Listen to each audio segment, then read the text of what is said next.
A thirsty crow. One hot day, a crow was very thirsty. He searched for water everywhere, but there was no water anywhere. All the lakes and ponds were dry.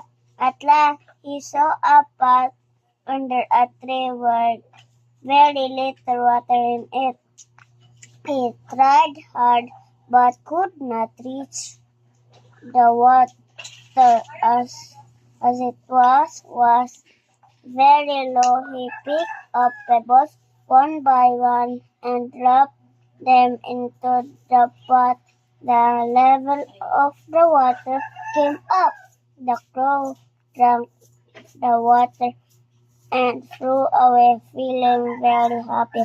Moral of the story: where there is a will, there is a way.